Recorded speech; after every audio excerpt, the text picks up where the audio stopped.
Thank you, Mr. Toastmaster. Hillary or Bernie? Who knows who these two people are? Well, in case you don't know, they're both running for president. And just like I did a speech on Mr. Trump and the Republicans, as well as other speeches on, before I think you two were members, newspapers and how people just don't read the news as much. And like my other speech, Chuy Garcia and the mayor, I'm going to kind of fill you in on the election because maybe some of you are too busy. So I'm sure I was joking before, but we all know that it's Hillary and Bernie pretty much for the Democratic nomination.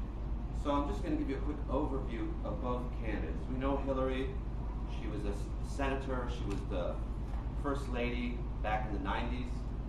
After senator, she was Barack Obama's Secretary of State, so she's considered the status quo candidate. She has a lot of experience. People think she's intelligent. She's given a lot of speeches, and maybe too many speeches. Some of the problem with her candidacy is some people feel she has too many ties to big business.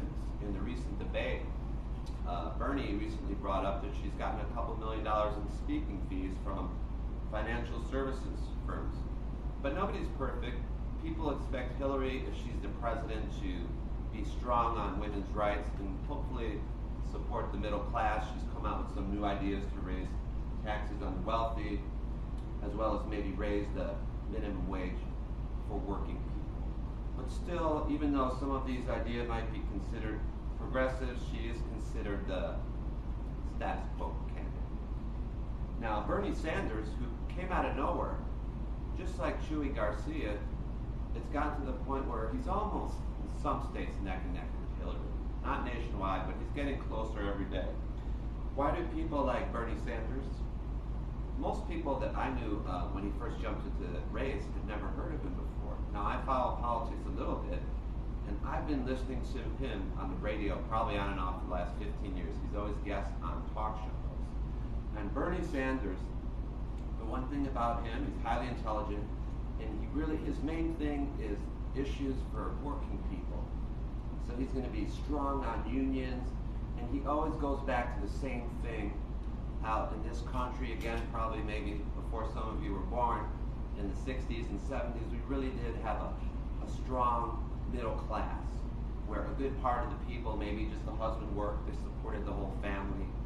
We had unionization rates in the private sector, maybe 30% as opposed to 8% now, where you could get a good factory job or what have you without having being a PhD or something like this. So he really does stand up for working people. And also he keeps going on about the fact in the past 10 years how the super wealthy, the billionaires and millionaires, as he keeps saying, has kind of taken over the political process just because they have so much money that they kind of skew the system towards the wealthy. And also the fact that a lot of politicians now are controlled by lobbyists and special interests. And he also alludes to that because Hillary Clinton has gotten millions from speeches, whereas Bernie Sanders, maybe he's done a few paid speeches. I wouldn't know, but I'm sure it wouldn't be for very much money. But it's not just economic issues, it's other issues. Right now we see the Middle East, it's probably, as far as I've seen, it's the worst it's ever been. Would you agree with that, Ken? I would agree. Now, we're not going to blame Hillary Clinton, even though she was Secretary of State for Mr. Obama. But a few of the differences between Hillary and Bernie as far as foreign affairs, because they're also important and it might be something you would consider if you vote for them. Generally, Hillary, she's seen as the more hawkish candidate. So maybe if you have an 18-year-old son who's going to join the army, chances are his boots might be on the ground quicker than if we had Bernie Sanders as a president. Some people also say, well, Bernie Sanders, he's kind of so left-wing, maybe he can't be elected. What if Trump wins the Republican nomination and Trump beats Bernie because no one's going to vote for a Democratic socialist?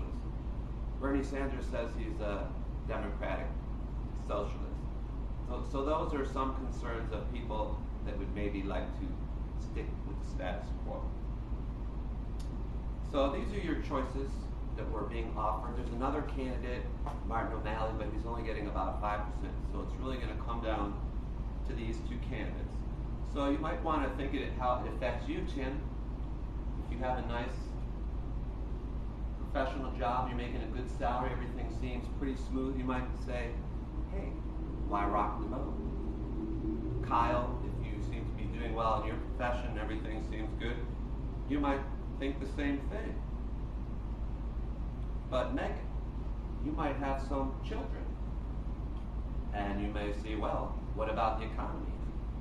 Are my children going to have the money they need to support the lifestyle they want? The country with such high deficits and this and that, all of our economic problems, who would be better for the future of the country? Hillary, status quo, or Bernie Sanders?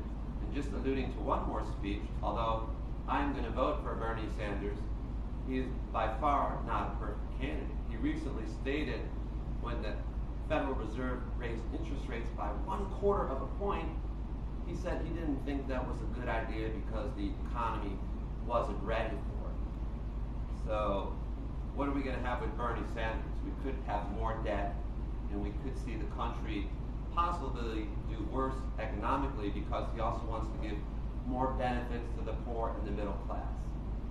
Whether or not that will be a good thing, we would have to wait to see once each candidate was elected and see how things work out. We can't predict what that's going to happen. So these are the choices I'm giving you tonight. But the main thing is to get the population, you in this room tonight, and the overall population to vote. The problem nowadays is we don't have as many people voting as used to vote, so we pretty much get the candidate we deserve instead of the candidate